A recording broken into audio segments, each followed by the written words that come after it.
ನಿಜವಾಗಿ ಹೇಳ್ತೀನಿ, ನಮ್ಮ ತಂದೆಗೆ KP ಇಷ್ಟೇ ಇಂಗ್ಲೀಷ್ ಬರೀಬಿಡು, ಆದರೆ ಫ್ಲೂಯೆಂಟಾಗಿ ಇಂಗ್ಲೀಷ್ ಮಾಡ್ತಾರೆ. ಅದು ಹೆಂಗೆ ಹೋದ್ರೂ ಗೊತ್ತಿಲ್ಲ, ನನಗೆ ಅದೆಲ್ಲ ಗೊತ್ತಿಲ್ಲ. ಹೇಳ್ತಾರೆ ಬೇಂದ್ರೆಯವರು ಒಂದು ಇಳಿದು ಬಾ ತಾಯಿ ಹಾಡಿದರು. ಇಳಿದು ಬಾ ತಾಯಿ ಇಳಿದು ಬಾ ಹಾಡಿದರು. ರೆಕಾರ್ಡಿಂಗ್ ಮಾಡುವಾಗ ಅವರು ಬೇಂದ್ರೆಯವರು ಪರ್ಮಿಷನ್ ವಾಪಸ್ ತಗೊಂಡ್ಬಿಟ್ರು. ಅದನ್ನು ರೆಕಾರ್ಡ್ ಆಗಿದ್ದು ಬರಲಿಕ್ಕೆ ಆಗಲಿಲ್ಲ. ಬರಲಿಲ್ಲ. ಆವಾಗ ಇವರಿಗೆ TB ಕೈಲಾಸಂ ಅವರು ಪರಿಚಯ ಇತ್ತು. TB ಕೈಲಾಸಂ ಅವರು ಅವರನ್ನ ಕಾಕಾ ಬ್ರದರ್ಸ್ ಅಂತೇಳಿ ಕರೆಯುವುದು. ಕಾಳಿಂಗರಾವು ಕೈಲಾಸಂ ಅವ್ರನ್ನ. ಅವರಿಗೆ 56ನೇ ಇಸ್ವಿಯಲ್ಲಿ ಸರ್ ಅವರಿಗೆ ರಾಜ್ಯ ಪರಿಷತ್ತಿಗೆ ಬಂತಲ್ಲ, ಅವೆಲ್ಲ ಅವರಿಗೆ ಪ್ರೋಮ್ 500 ರೂಪಾಯಿ ಕೊಡುವಂತೆ ಲೆಕ್ಕ. ಒಂದು ಅವತ್ತಿಗೆ 500 ರೂಪಾಯಿ. ಅದು ಏನು ದಿನಕ್ಕೆ 2-3 ಪ್ರೋಮಗಳು. ಓಕೆ, ಇಲ್ಲಿ ಮಕ್ಕಳ ಜೊತೆ ಅಪ್ಪ ಹೇಗಿರೋರು? ಚೆನ್ನಾಗಿದೆ. ಅಲ್ಲಿ ಅವ್ರಿಗೆ ಒಂದೇ ಒಂದು ಪ್ರಾಬ್ಲಮ್ ಏನಂದ್ರೆ, ಅವರಿಗೆ ಮನೆ ಬಿಟ್ಟು ಹೋದ್ಮೇಲೆ ಪ್ರಪಂಚ ಸಂಗೀತವೇ.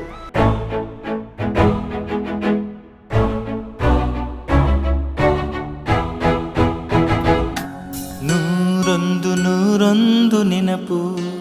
ಈ ಸುಗಮ ಸಂಗೀತ ಕ್ಷೇತ್ರಕ್ಕೆ ಕಾಳಿಂಗರಾಯರು ಕಾಲಿಟ್ಟಿದ್ದ ಗಳಿಗೆ ಸಂದರ್ಭ ಯಾವಾಗ, ಏನು ಅದು ಹೇಳ್ತೀನಿ. ಅದು ಅಲ್ಲಿಂದ ಆಮೇಲೆ ಅವರು ಅಂದರೆ ನಾನು ಕನ್ನಡಕ್ಕೆ ಇರಬೇಕು ಅಂತ ಬೆಂಗಳೂರು, ಅವರು ಮೈಸೂರಲ್ಲೇ ಇದ್ದರು ಅವರು ಕಾಳಿಂಗರಾಯರು. ಹೌದು. ಅಂದರೆ ಅವ್ರ ವಿದ್ಯಾಭ್ಯಾಸ ಏನಾಯಿತು ಸರ್? ಏನು ವಿದ್ಯಾಭ್ಯಾಸ ಅಷ್ಟೇ, ಅದು 1ನೇ ಕ್ಲಾಸಿಗೆ ಮುಗೀತದು.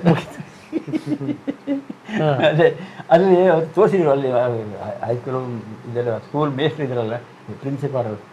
ಅದು 75ನೇ ನಾವು ಹೋದಾಗ ಹಾಡಕ್ಕೆ ಹೋದಾಗ, ನೋಡಿ ಇಲ್ಲಿ ಕಾಳಿಂಗರಾಯ ನೋಡಿ ಇಲ್ಲಿ ಅವರು ಇಲ್ಲಿ ಇದ್ದರು ಅವರು. ಆಗ ಆಮೇಲೆ ಬಂದನೇ ತಿಂಗಳು ಒಂದು ವರ್ಷ 1 ತಿಂಗಳು ಇದ್ದರು ಅಷ್ಟೇ, ಆಮೇಲೆ ಇರಲಿಲ್ಲ. ಅದ್ರ ಹೆಸರು ಇನ್ನೂ ಇದೆ ನೋಡಿ ಅಂದ್ಕೊಂಡು ಅವ್ರಿಗೆ ಇತ್ತು ಅಷ್ಟೇ ಅವ್ರದ್ದು. ಆಮೇಲೆ ನಿಜವಾಗಿ ಹೇಳ್ತೀನಿ, ನಮ್ಮ ತಂದೆಗೆ KP ಇಷ್ಟೇ ಇಂಗ್ಲೀಷ್ ಬರೀಬಿಡು, ಆದರೆ ಫ್ಲೂಯೆಂಟಾಗಿ ಇಂಗ್ಲೀಷ್ ಮಾಡ್ತಾರೆ. ಅದು ಹೆಂಗೆ ಹೋದ್ರೂ ಗೊತ್ತಿಲ್ಲ, ನನಗೆ ಅದೆಲ್ಲ ಗೊತ್ತಿಲ್ಲ. ಹೇಳ್ತಾರೆ ಹಿಂದಿ ಮಾಡ್ತಾರೆ ಗೊತ್ತು, ಹಾಗೆ ಇದು ಗೊತ್ತು. ಆಮೇಲೆ ಅವರು ಇದು ಹೇಳಿದ ಅಲ್ಲಿದ್ದಾಗಲೇ ಮೈಸೂರಿಗೆ ಬಂದರು. ಆಕಾಶವಾಣಿಯಲ್ಲಿ ಅವರು ಇದಾಯಿತು. ಮೈಸೂರು ಬಂದಿದ್ದು ಏನಕ್ಕೆ ಸರ್ ಉದ್ದೇಶ? ಕನ್ನಡ ಗೀತೆಗಳೇ ಹಾಡಬೇಕು, ನಾನು ಕನ್ನಡದಲ್ಲಿ ಕನ್ನಡದಲ್ಲೇ ಇರಬೇಕು ಅಂತ ಬಂದವರು. ಅಲ್ಲಿ ಬಂದು ಇದು ಆಕಾಶವಾಣಿಯಲ್ಲಿ ಹಾಡ್ತಾಯಿದ್ರು, ಶಾಸ್ತ್ರೀಯ ಸಂಗೀತ ಎಲ್ಲ ಹಾಡ್ತಾಯಿದ್ರು. ಅವ್ರಿಗೆ ಮತ್ತು ಪಬ್ಲಿಕ್ ಪ್ರೋಗ್ರಾಮ್ಗಳು ಕೊಡುಗೆ ದೇವರಾಮ ಎಲ್ಲ ಗೊತ್ತಲ್ಲ ಅವರಿಗೆ ಇತ್ತು. ಆಗಿರುವಲ್ಲೇ ಗೊತ್ತವರು ಒಂಥರ ಕುವೆಂಪು ಅವ್ರ ಪರಿಚಯ ಆಗಿತ್ತು. ಕುವೆಂಪು ಅವರು ಪರಿಚಯ ಆಗಿ ಒಂದು ಆದಾಗ ಒಂಥರ ಒಡನಾಟ ಇತ್ತು. ಆಗ ಅವರೇ ಹೇಳಿದರು, ಯಾರು ಕುವೆಂಪು ಅವರೇ, ನೀವು ಇದೆಲ್ಲ ಹಾಡ್ತೀರಲ್ಲ, ದೇವನಾಮ ಇದೆಲ್ಲ ನೀವು ಆಟೋಮೇಟಿಕ್ ಹಾಡ್ತೀರಿ, ನೀವು ಯಾಕೆ ನೋಡಿ ನೀವು ಉದಯವಾಗಿ ಹಾಡು ಎಷ್ಟು ಇಂಪ್ರೂವ್ ಇದಾಯಿತು ಹಾಡಿದ್ದು, ನೀವು ಯಾಕೆ ನಮ್ಮ ಹಾಡಬಾರ್ದು ಕೊಡಿ ಕುವೆಂಪು ಅವರೇ ಅಂತ ಹಾಡ್ತೀನಿ ಬಿಡಿ ಅಂತ ತಗೊಂಡ್ರು. ತಗೊಂಡೋಗಿ ಅದನ್ನ ಆಕಾಶವಾಣಿಯಲ್ಲಿ ಹಾಡಿದರು. ಅದು ಫೇಮಸ್ ಆಯಿತು. ಅದಲ್ಲದೆ ಅದ್ರ ಮೇಲೆ ಇದೊಂದು ಹೊಸ ಥರ ಜನರಿಗೆ ಕಾಣಿಸ್ತು. ಅಂದರೆ ಕವಿಗಳ ಒಂದು ಗೀತೆಗಳಿಗೆ ರಾಗಸಂಯೋಜನೆ ಹಾಡಿದರೆ ಇದೊಂದು ಹೊಸ ಆವಾಗ ಶಾಸ್ತ್ರೀಯ ಸಂಗೀತ ಹಾಡು ಕೇಳುವರೆ ಜಾಸ್ತಿ. ಅದೊಂಥರ ಅವರಿಗೆ ಜನರಿಗೆ ಖುಷಿ ಆಯಿತು. ಇನ್ನೂ ಹಾಡಿಸಿ ಅಂದರು ಅವರು. ಹಾಗಾಗಿ ಅವರು ಆಕಾಶವಾಣಿಯಲ್ಲಿ ಹಾಡ್ತಾಯಿದ್ರು. ಕಡೆ ಆಕಾಶವಾಣಿ ಅಲ್ಲಿಂದ ಅದ್ರ ಮೇಲೆ ಬೇರೆ ಇರೋರೆಲ್ಲ ಕೇಳಿದ್ರು.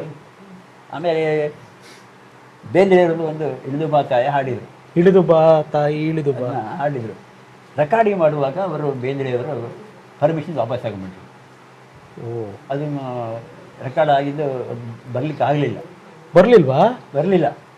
ಆಮೇಲೆ ಈಗ ಬೆಳೆದುಗಳಿ ಆಮೇಲೆ ಏನಾಯಿತು ಅಂದರೆ ಅದು ವಾಪಸ್ ತಗೊಂಡ್ರಲ್ಲ, ಆಗ ನಮ್ಮ ತಂದೆ ಏನೂ ಹೇಳಲಿಲ್ಲ. ಯಾರೋ ಕೇಳಿದಾಗ ಯಾಕೆ ಮಾಡಿರಿ, ಏನಿಲ್ಲ ಬೇಂದ್ರೆ ಬೆಂದಿಲ್ಲ ಅಷ್ಟೇ ಬಿಡಿ ಅಂದರೆ ಅವರವರು ಅಂದರೆ ಮಾತಾಡೋ ವೇಯಲ್ಲಿ ನೋಡಿ ಬೇಜಾರನ್ನು ಹೇಳೋದು ಹೇಗೆ ಅಂದರೆ ಬೇಂದ್ರೆ ಬೆಂದಿಲ್ಲ ಅಷ್ಟೇ ಬಿಡಿ ಅಂತ ಹೇಳಿದರು. ಅದು ಹೇಳಿದರು ಅಂತೆ. ಆಗ ಅದಕ್ಕಾಗಿ ರಿಲೀಸ್ ಆಗಲಿಲ್ಲ. ಆಮೇಲೆ ಇನ್ನೊಂದು ಕಡೆ ಬೇಂದ್ರೆಯವರು ಸಿಕ್ಕಿದಾಗ ಮಾತಾಡಿದಾಗ ಏನೋ ಆ ಟೈಮ್ ನಾನು ತಪ್ಪಾಗಿ ಹೇಳಿರ್ಬೇಕು, ಅದನ್ನು ರಿಲೀಸ್ ಮಾಡಿ ನೀವು ನಿಮ್ಗೆ ಇಲ್ಲ ಒಂಥರ ನನ್ನ ಇನ್ನೂ ಹಾಡಬೇಕು ನೀವು ಅಂದರೆ. ಆಮೇಲೆ ತುಂಬ ಹಾಡಿದ್ರು ಅವರು, ಒಂದಾಗ್ಬಿಟ್ರು.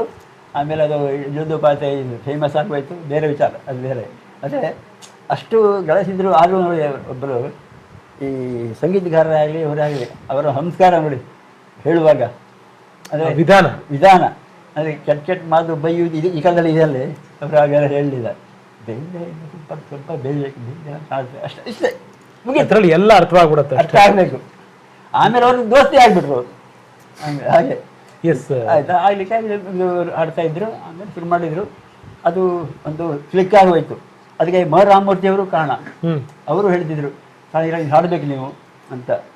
ಆವಾಗ ಇವರಿಗೆ ಟಿ ಬಿ ಕೈಲಾಸಂ ಅವರು ಪರಿಚಯ ಇತ್ತು. ಟಿ.ಪಿ. ಕೈಲಾಸಂ ಅವರು. ಅವರನ್ನ ಕಾಕಾ ಬ್ರದರ್ಸ್ ಅಂತೇಳಿ ಕರೆಯುತ್ತೆ. ಓ, ಕಾಳಿಂಗರಾವು ಕೈಲಾಸಂ ಅವ್ರನ್ನ. ಅವರು ಕ್ಲಾಸ್ಮೇಟ್ ಅಲ್ಲ ಕ್ಲಾಸ್ಮೇಟ್ ಇವ್ರಿ, ಅದು ಬೇರೆ ವಿಚಾರ ಅಲ್ವಾ. ಕೈಲಾಸಮ್ಮ ಗೊತ್ತು ನಿಮಗೆ ಅವ್ರು ಎಂಥವರು ಅಂತ, ಅವರು ಸಾಹಿತ್ಯ ಸೇರಿ ಅಂತ. ಹಾಗೆ ಇವರು ಸಂಗೀತಗಾರರು. ಅದು ಸಾಹಿತ್ಯ ಸಂಗೀತ ಒಟ್ಟಾದ ಸಮಯ. ಅದು ಅವರು ದೋಸ್ತಿಯಾಗಿದ್ದರು. ಅವರು ನಿಮ್ಗೆ ಗೊತ್ತಲ್ಲ, ಕೈಲಾಸಮ್ಮ ಅವರು ಅವ್ರಿಗೂ ತಂದೆ ಇವರಲ್ವ, ನ್ಯಾಯಾಧೀಶರಾಗಿದ್ರಲ್ವ, ಚಿಕ್ಕ ಮನೇಲಿ ಇರುವರು. ಯಾಕಂದರೆ ಅಪ್ಪ ಮನೇಲಿ ಇವರು ಒಂದ್ಸಲ ವಿಚಿತ್ರ ಅಲ್ವಾ ಹಾಗೆ. ಆದರೆ ಇವರಿಬ್ಬರು ಮಾತಾಡೋದು ದೋಸ್ತು, ಅದಕ್ಕೆ ಕಾಕಾ ಬ್ರದರ್ಸ್ ಅಂತ ಕರೀತಿದ್ರಂತೆ. ಅದೇ ಹೇಳಿದ್ದವರು ನನಗೆ ಮೈಸೂರಿಗೆ ಇದ್ರಲ್ಲ ನಂದೇಶ್ವರ್ ಅಂತ ಹೇಳಿದ್ರು, ಅವರೇ ಹೇಳಿದ್ದು. ಕಾಳಿಂಗರಾಯರು ಮದುವೆ ಆಗಿದ್ದೆ ಅವಾಗ? ಮದುವೆ ಆಗಿದ್ದು ಅವರು ನಮ್ಮ ಅಮ್ಮನಿಗೆ ಆಗ ಎಷ್ಟು, ಅಮ್ಮನಿಗೆ 14 ವರ್ಷ, 14 ವರ್ಷ, ತಂದೆಗೆ 24 ವರ್ಷ.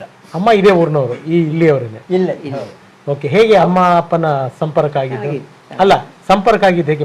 ಯಾಕೆಂದ್ರೆ ಅಪ್ಪನ ಅಮ್ಮ ಇಲ್ಲೇ ಇದ್ದವರು, ನಿಮ್ಮ ಅಜ್ಜಿ ರಿಲೇಷನಲ್ಲೇ ಆಗಿದ್ದು, ಸೋದರಿಕೆ ಟೈಮ್. ಓಕೆ. ಹಾಗೆ ಅಲ್ಲಿಗೆ ಇವತ್ತ ಇವರ ಅಮ್ಮನ ಹೆಸರು, ಅಮ್ಮನ ಹೆಸರು ಚಂದ್ರಮ್ಮ ಅಂತ. ಅವ್ರದ್ದೇ ಮನೆ ಇದು, ಚಂದ್ರಮ್ಮನವ್ರದ್ದು. ನಮ್ಮ ಅಜ್ಜಿ ಅವರು ಅಜ್ಜಿನೇ ಆಯ್ತಾ. ಅವರು ಇದು ಮದುವೆ ಮಾಡಿಸಿದ್ರು. ಮದುವೆ ಮಾಡಿಸಿ ಯಾವಾಗ ಮದುವೆ ಆಗಿದೆ? ಈ ವರ್ಷ 24, ಅವರಿಗೆ 24 ವರ್ಷ. 38 ಇರ್ಬೋದು. 38 ವರ್ಷ ಗೊತ್ತಿಲ್ಲ. 1938. ಅವ್ರು ಹುಟ್ಟಿದ ಎಷ್ಟನೇ ಸಲ? ಅಪ್ಪ ಹುಟ್ಟಿದ್ದು 14. 14ಕ್ಕೆ. 14 ತಾಯಿ ಹುಟ್ಟಿದ್ದು 24. ಅಲ್ಲ, ನಿಮ್ಮ ಅಕ್ಕ ಅವ್ರು ಹುಟ್ಟಿದ್ದು? ಅದಾದ್ಮೇಲೆ ಅದು 43. ಅಂದ್ರೆ 38 40ಕ್ಕೆ ಮದುವೆ ಆಗಿರ್ಬೋದು. ಅಲ್ಲ, 32 ಅಲ್ಲ, 24 ಮದುವೆ ಆಗಿತ್ತು. ಅಲ್ಲ, 1938 or 40 ಅಲ್ವಾ? 35. ಅಬೌಟ್ 35 ಯಾವಾಗಲೂ ಒಂದ್ ಕಡೆ ಮದುವೆ ಆಗಿದೆ. ಡೇಟು ಗೊತ್ತಿಲ್ಲ, ಇನ್ನು ಯಾವ ಮದುವೆ ಆಗಿತ್ತು ಗೊತ್ತಿಲ್ಲ. ಓಕೆ. ಮದುವೆ ಆದ್ಮೇಲೆ ಫಸ್ಟ್ ಅಕ್ಕ ಅವ್ರು ಹುಟ್ಟಿದ್ರು. ಅಕ್ಕ ಅವ್ರಾದ್ಮೇಲೆ ಅಣ್ಣ ವಸಂತ್ ಅವರು, ಆಮೇಲೆ ನೀವು, ಕಡೆಗೆ ನೀವು. ಸೊ ನೀವು ಮುದ್ದು ಮಗನ, ಕಡೆ ಮಗ? ಮುದ್ದು ಮಗ ಅಂತ ಹೇಳ್ಬೋದು. ಹೇಗಿದ್ರು ತಂದೆ? ಹೇಗಿರೋರು ನಿಮ್ ಜೊತೆ? ಅವರು ಬರ್ತಾರೆ, ವರ್ಷಕ್ಕೊಂದು 4-5 ಸರಿ ಬರ್ತಾರೆ. ಇಲ್ಲಿ ಬಂದಾಗ ಜಾಲಿಯಾಗಿರ್ತಾರೆ. ಅಕ್ಕಪಕ್ಕದ ಮನೆಯವರು ಇಲ್ಲಿ ಪ್ರತಿಯೊಬ್ಬರ ಮನೆಗೆ ಮಾತಾಡ್ಸು, ಇನ್ನೊಂದು ಪೇಟೆಗೆ ಹೋಗ್ತಾರೆ. ಅಲ್ಲಿ ನಿಮ್ ಜಾಪ ಇರ್ಬೋದು, ವಿ ನಾಯ್ಕರ್ ಅಂತ ದೊಡ್ಡ ಟಿಪ್ಪು ಮದುವೆ ಫೇಮಸ್. ಗೊತ್ತು, ಕೇಳಿದ್ದೀನಿ ಸರ್, ಅವ್ರ ಬಗ್ಗೆ ಕೇಳಿದ್ದೀನಿ. ಹೌದು. ಅವ್ರ ಮನೆಯಲ್ಲಿ ಇವರು ಹೆಡ್ ಆಫೀಸು ಸಾಯಂಕಾಲ ಸಂಜೆ ಟೈಮಲ್ಲಿ, ಸಂಜೆ ಗ್ಲಾಸ್ ಮೆಟೀರಿಯಲ್ ಸಿಟ್ಟಿಂಗ್ ಸರ್ಕಲ್ ಅಲ್ಲೇ ಸರ್ಕಲ್ ಅಲ್ಲೇ. ಅಂದ್ರೆ ಅವ್ರು ನಮ್ಮ ತಂದೆ ಒಂಥರ ಕೈ ದಾಸರು ಕನ್ನಡ ಇದ್ದಂಗೆ, ಎಲ್ಲ ಹೇಳೋದು ರಮೇಶ್ ಇಲ್ಲ, ಧಾರಾಳ. ಈ ಕೈ ಬರ್ತದೆ, ಈ ಕೈ ಕೊಟ್ಬಿಡ್ತಾರೆ. ಅವ್ರಿಗೆ 56ನೇ ಇಸ್ವಿಯಲ್ಲಿ ಸರ್ ಅವರಿಗೆ ರಾಜ್ಯ ಪರಿಷತ್ಗೆ ಬಂತಲ್ಲ, ಅವೆಲ್ಲ ಅವರಿಗೆ ಪ್ರೋಗ್ರಾಮ್ 500 ರೂಪಾಯಿ ಕೊಡುವಂತೆಲ್ಲ. ಒಂದು ಅವತ್ತಿಗೆ 500 ರೂಪಾಯಿ. ಅದು ಏನು ದಿನಕ್ಕೆ 2-3 ಪ್ರೋಗ್ರಾಮ್ಗಳು. ಓಕೆ. ಇಲ್ಲಿ ಮಕ್ಕಳ ಜೊತೆ ಅಪ್ಪ ಹೇಗಿರೋರು? ಚೆನ್ನಾಗಿದೆ. ಅಲ್ಲಿ ಅವ್ರಿಗೆ ಒಂದೇ ಒಂದು ಪ್ರಾಬ್ಲಮ್ ಏನಂದ್ರೆ, ಅವರಿಗೆ ಮನೆ ಬಿಟ್ಟು ಹೋದ್ಮೇಲೆ ಪ್ರಪಂಚ ಬೇರೆ ಸಂಗೀತವೇ. ಇಲ್ಲಿದ್ದಾಗ ನಾವು ಪ್ರೀತಿನೇ, ಇಲ್ಲಿಂದ ಹೋದ ನಂತರ ಮರವು ಸಂಗೀತವೇ. ಮರವು ಅಂತಲ್ಲ, ಅವರ ಅಂದ್ರೆ ಆಸಕ್ತಿ ಎಲ್ಲ ಸಂಗೀತನೇ. ಹಾಗೆ ಅವರಿಗೆ. ಓಕೆ. ಇಲ್ಲಿದ್ದಾಗ ನಿಮ್ಗಳನ್ನೆಲ್ಲ ಆಚೆ ಕರ್ಕೊಂಡು ಹೋಗೋದು, ಎಲ್ಲರೂ ಬೀಚ್ ಗೀಚ್ ಹೋಗೋದು? ಅದೆಲ್ಲ ಇಲ್ಲ. ಅಮ್ಮ ನೋಡಿ ಚೆನ್ನಾಗಿರ್ತಾರೆ, ನಮ್ಗೆ ಭಯ ಮಾತಾಡ್ಲಿಕ್ಕೆ. ನೀವೇನ ಅಪ್ಪನ ಏನಂತ ಕರೀತಾರೆ? ಅಪ್ಪ ಅಂತ ಕರೀತಾರೆ. ಅಕ್ಕ ಮಾತ್ರ ಅಣ್ಣ ಅಂತ ಕರೀವಿ. ಅಣ್ಣ. ಮೈಸೂರು ಕಡೆ ಜಾಸ್ತಿ. ಹೌದು. ಅಕ್ಕ ಅಪ್ಪನ ಜೊತೆಗಿದ್ರ? ಇಲ್ಲ, ಕರ್ಕೊಂಡು ಹೋಗಿದ್ರು ಅವರು. ಸ್ವಲ್ಪ ಸಮಯ ಅಲ್ಲೇ ಇದ್ರು. ನೀವೆಲ್ಲ ಇಲ್ಲೇ ಇದ್ದಿದ್ದು? ನಾವಿಲ್ಲೇ. ನೀವೆಲ್ಲಿ ಓದಿದ್ದೆಲ್ಲ? ಎಲ್ಲಿ? ನಾವೆಲ್ಲ ಓದಿ ಬಾರ್ಕೋರ್. ನೀವು ಬಾರ್ಕೋರೇ ಓದಿದ್ದು? ನಾವು 3 ಜನ. 3 ಜನನು. ನಿಮ್ಮ ಅಣ್ಣ ಅವರು ವಸಂತ್ ಅವ್ರ ಬಗ್ಗೆ ಮಾತಾಡೋದಾದ್ರೆ, ವಸಂತ್ ಅವ್ರು ಏನು ಓದಿದ್ದು? ಅವ್ರ ಕ್ವಾಲಿಫಿಕೇಶನ್? SSLC. ಅವ್ರೇನು ಕೆಲಸ ಮಾಡ್ಕೊಂಡಿದ್ರು? ಅವರು PLD ಬ್ಯಾಂಕಲ್ಲಿ. ಸರಿ. ಹೀಗೆ ಅದು ಒಂದು ವಿಷಯ ಗೊತ್ತಿದೆ. PLD ಬ್ಯಾಂಕು ಕೆಲಸ ಇರ್ಬೇಕಾದ್ರೆ ಮೊದಲು ಅವ್ನು ಬೆಂಗಳೂರು ಬಂದಿದ್ದ. ಆಗ ಇವ್ರಿಗೆ ಕೆಲಸಗಳು ಬೇಕಾದ್ರೆ ಅದು ಸರಿ ಇವರು ವಿಶ್ವನಾಥ ಅಲ್ಲ, ಇವರು ಕರ್ನಾಟಕ ಬ್ಯಾಂಕ್ ಅಡಿಗರು ಅವ್ರು ಸಿಗ್ತಾರಂತೆ. ಅವ್ರು ಹೇಳಿದ, ಇದು ಅಡಿಗರೇ ಮನೆ ಕೆಲಸ ಕೊಡ್ರಿ ಅಂದ್ರಂತೆ. ಆಯ್ತು ಬರ್ರಿ, ಬರ ಕೇಳಿ ಅಂದರು. ಅಟದಿ ಅಂತ ಅವರು ಬರ ಕೇಳಿ ಕೊಡ್ತೀನಿ ಅಂದರೆ, ಬೇರೆ ಬಿಡ್ರಿ, ವಿಶ್ವನಾಥ್ ಕೊಡ್ತಾನೆ ಕೆಲಸ. BS ವಿಶ್ವನಾಥ್ ಅವರು ಲ್ಯಾಂಡ್ ಬ್ಯಾಂಕ್ ಚೇರ್ಮನ್ ಇದ್ದಾರೆ. ಅವ್ರು ಬಂದು ಗಳಸೆ ಗಂಟೆ ಸರ್ ಅವ್ರಿಗೆ ಕೊಡ್ತಾನೆ ಬಿಡ್ರಿ ಅಂದರು. ಸೇರಿಸ್ಬೇಕು. ಆಮೇಲೆ ನಮ್ಮ ಅಣ್ಣ ಹೇಳು, ನಾನು ಬ್ಯಾಂಕ್ ಇದ್ರೆ ಎಲ್ಲಿ ಇರ್ತಿದ್ದಾನೋ ಯಾರಿಗೂ ಗೊತ್ತಿಲ್ಲ ಅಂದರೆ PLD ಇದು ಆಪ್ಷನ್. ಓಕೆ. ಸ್ಯಾಲ್ರಿ ಎಲ್ಲ ಕಡಿಮೆ. ಓಕೆ. ಈ ತಂದೆಯವರ ಈ ಸಂಗೀತದ ಕೆಲಸಗಳು, ಸಾಧನೆಗಳು, ಅವರ ಸಂಗೀತದಲ್ಲಿ ಮಾಡಿದ್ದ ಹೆಸರು ನಿಮ್ಗಳಿಗೆ ಅಂದ್ರೆ ಒಂದು ಬುದ್ಧಿ ಬಂದಾಗ ಗೊತ್ತಾಗಿದ್ದು ಯಾವಾಗ ನಿಮಗದು ನಮ್ಮ ತಂದೆ ಇಷ್ಟು ದೊಡ್ಡ ವ್ಯಕ್ತಿ ಇಷ್ಟೆಲ್ಲ ಕೆಲಸ ಮಾಡಿದ್ದಾರೆ ಅಂತ? ಅದು ಗೊತ್ತಾಗಿದೆ ಯಾವಾಗ, ನನಗೆ ಗೊತ್ತಾಗಿದೆ ಯಾವಾಗ ಅಂದರೆ ಹೇಳ್ತೀನಿ, ನಾನು 15 ವರ್ಷಕ್ಕೆ ಎಸ್ ಎಲ್ ಸಿ ಆದಮೇಲೆ ಊರು ಬಿಟ್ಟು ಹೋದವನು. ಇಲ್ಲಿ ಬಿಟ್ಟು ಎಲ್ಲಿಗೆ ಹೋದ್ರಿ? ಎಲ್ಲ ಯಾವುದೊಂದು ಹೋಟ್ಲಿಗೆ ಸೇರ್ಕೊಂಡೋದೆಲ್ಲ ಇದ್ದೆ. ತಾಯಿ ತುಂಬ ಕಷ್ಟದಲ್ಲಿ ನಮ್ಮನ್ನೆಲ್ಲ ಬೆಳೆಸಿ, ಕಷ್ಟ ಇತ್ತು. ತುಂಬ ಕಷ್ಟ ಅನ್ಕೊಂಡು. ಅಮ್ಮ ಇಲ್ಲೇ ಇದ್ರಾ? ಅಮ್ಮ ಇಲ್ಲ, ಅಪ್ಪ ಮೈಸೂರಾ? ಮೈಸೂರು ಬೆಂಗಳೂರು.